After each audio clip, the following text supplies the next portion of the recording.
Mais moi, je m'appelle Daniel Gouffet, je suis français d'origine. Je suis arrivé en janvier 1975 au Québec pour un an, puis je n'en suis jamais reparti. Ben, au départ, j'avais appris le métier du fer, ce qu'on appelle ici le fer ornemental, c'est-à-dire le travail à froid du métal.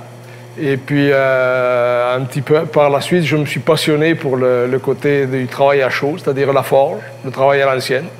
Alors, j'ai réappris le métier, mais à l'envers. Au lieu d'aller vers les nouvelles technologies, j'ai été chercher les technologies anciennes.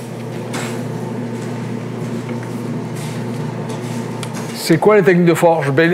C'est l'art de travailler le métal à chaud. C'est-à-dire qu'en chauffant le métal, il devient un peu comme de la pâte à modeler, sauf qu'il ne faut pas y mettre les doigts dedans. Alors on travaille avec des marteaux, l'enclume, puis toutes sortes d'outils. On est obligé de respecter, comment je dirais ça, le matériau. On ne fait pas avec du fer ce qu'on fait avec du bois ou avec du verre. Alors on connaît un petit peu ce que le matériau est capable de faire et de rendre.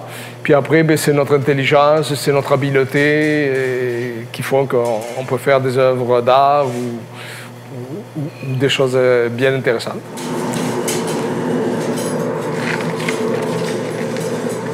Le secret du forgeron, c'est d'être passionné, je crois.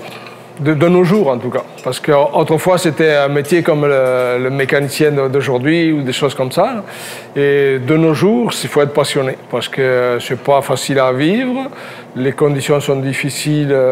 Trouver les matériaux, les outils, tout est difficile. Mais il faut aussi être quelqu'un qui aime s'engager dans l'action.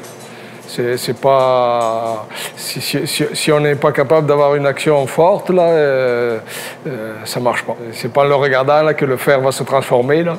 Le marteau, il est lourd, les pièces aussi. Puis c'est salissant de travailler avec ça. Il ne faut pas avoir peur de se mêler avec la matière.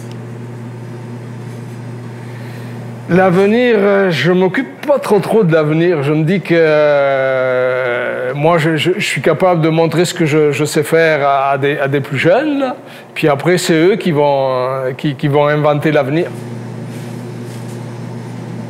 C'est au présent qu'il faut réinventer le besoin, quelque part. Là. Il faut trouver. Si on est passionné, on trouve des solutions. C'est ça le secret, je crois.